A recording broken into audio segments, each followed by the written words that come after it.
अल्लाह ताला हर अहले क़िबला को माफ़ करेगा सिवाय 3 लोगों के। हदीस में पहला ये कि आके वालिदैन, जो आके वालिदैन है अल्लाह उसे रमज़ान में भी माफ़ नहीं करेगा। और सादिक़ आले मोहम्मद ने फरमाया कि कुछ लोग वालिदैन जिनसे राज़ी जाते हैं, मरने के बाद वालिदैन उन्हें आग कर देते हैं, इसलिए कि वो मरने के बाद वालिदैन के हक़ को अदा नहीं करते, उनकी कब्र पर नहीं जाते, उनकी जानिब से ईसाले सवाब नहीं करते। और कुछ वालिदैन वो होते हैं जो दुनिया से अपनी औलाद से नाराज़गी जाते हैं लेकिन मरने के बाद राज़ी हो जाते हैं। यदि सुना रहा हूँ आपको, इसलिए कि वो अपने माँ बाप के कर्ज़ों को अदा करते हैं, उनकी जानिब से नमाज़ पढ़वाते हैं, रोज़ा रखवाते हैं, ईसाले सवाब करते हैं, वालिदैन आलम बरज़ख से उनसे राज़ी हो जाते हैं।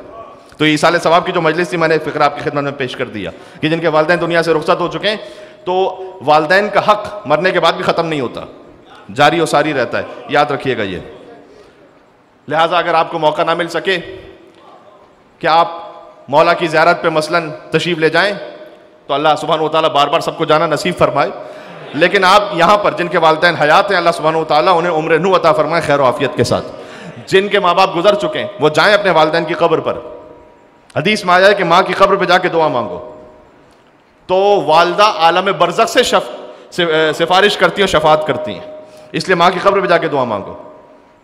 बल्कि बाबुल हवाइज मौला मूसा काज़िम अलैहिस्सलाम का फरमान ज़ीशान है कि जब तुम जाओ अल्लाहुम्मा सल्लि अला मुहम्मद व अला मुहम्मद, कि अगर तुम हम अहले बैत की ज़ियारत की कुदरत ना रखते हो तो हमारे सालेह मानने वालों की कब्रों पर जाओ।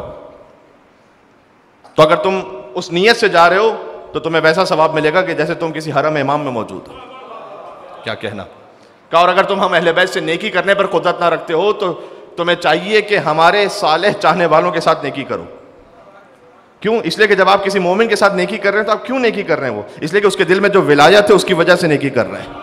तो दर हकीकत ये आपको जोड़ रही है मौला अली की विलायत से। बात वाज़ेह है जी।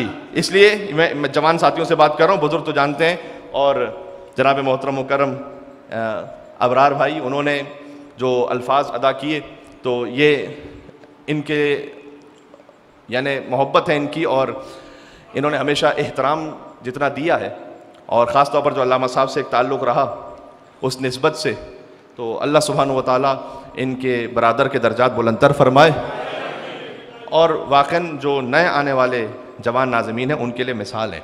तो मैं इतना अर्ज़ करना चाहता हूँ कि हमें अपने बुज़ुर्गों को याद भी रखना चाहिए और उनके एहसानात, वो जो उनके एहसानात हैं उस बुनियाद पर आज हम ला इलाहा इल्लल्लाह मुहम्मदुर रसूलुल्लाह अलीयुन वलीउल्लाह कहने के काबिल हुए हैं।